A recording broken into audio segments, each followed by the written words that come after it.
Welcome to the grid.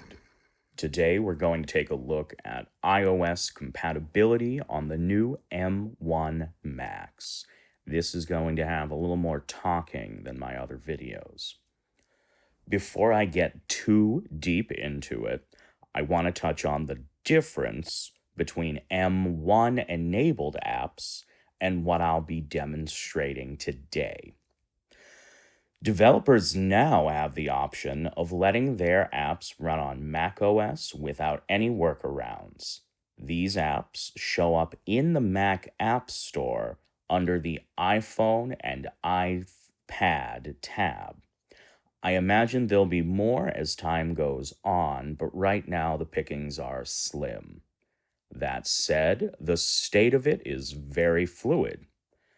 After I finished this script, I had to go back and rewrite a not insignificant amount of it because Drambo by Beep Street had an update that made it work pretty well a couple hours later. I'll have a separate video about that experience. The alternative to the Mac App Store is to install the app directly using a package called an IPA. In order to acquire these IPAs in a clean, legitimate fashion, we'll use a program called iMazing. This app is basically an alternative to iTunes for Windows users and a general backup tool for other platforms. For what we are going to do, the free trial will suffice. This app will sign into the App Store using the credentials you provide, meaning your Apple ID, and download the install package for you. Then you can install it just like any other macOS app. There is no piracy or impropriety of any kind happening here. The files provided are downloaded directly from the App Store and linked directly to your Apple ID. You will only be able to download the apps that you've already purchased. macOS will not install unsigned apps. Once you've downloaded and installed the free trial of iMazing, you open it up and it will ask you to connect your device via USB. This will not be necessary after the first time you do it. If iMazing asks you to back up or tells you that it needs to back up your device, you can simply cancel the backup. On the right side, there is a Manage Apps tab. It will ask you to log into your Apple ID and then populate a list of all the apps you have available on your device or in your library. To download the app, you click the cloud icon. Once the app is downloaded, you right-click or two-finger click and select export.ipa. After you've selected your folder and saved the file, you simply double-click it to add it to your applications. These iOS apps will show up in your applications and even as MIDI in and outs in Logic. But so far, I cannot get most of them to work within the DAW nor adequately connect to each other.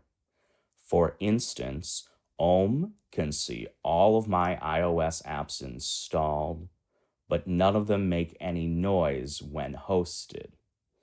Likewise, Core Gadget runs pretty well and even sees the other installed Core iOS apps, but Gadget must be restarted after installing a new gadget. Otherwise, when you try to open a new gadget like iMonopoly, it just opens a separate instance with no real way to connect the two. Hardly the seamless experience you may be used to on iOS.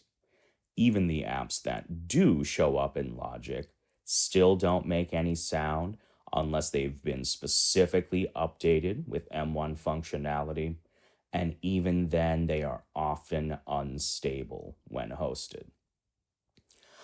Another big point of contention is the main interface.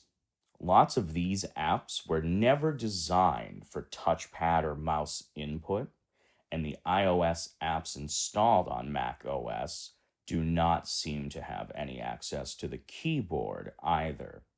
This can make the user experience pretty inconsistent and often unpleasant. You can hold the Option button to switch your trackpad into a kind of touchscreen parable, but it's not exactly user friendly. It definitely comes in handy when trying to play pads, though. Since all of these apps will have to run standalone, it means your DAW will not be able to bounce your tracks to audio.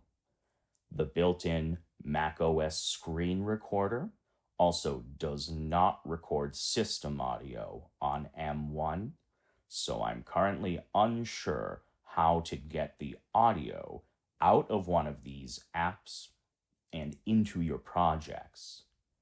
MIDI apps sometimes fare slightly better.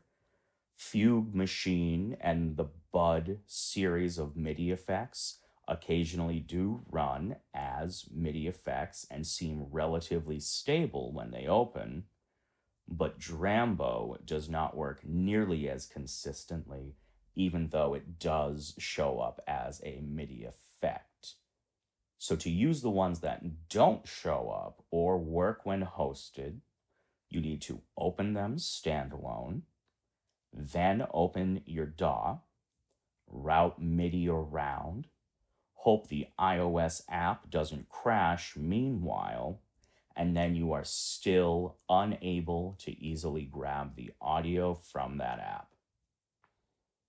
In the end, I cannot recommend anyone get an M1 Mac for the purpose of using their iOS apps.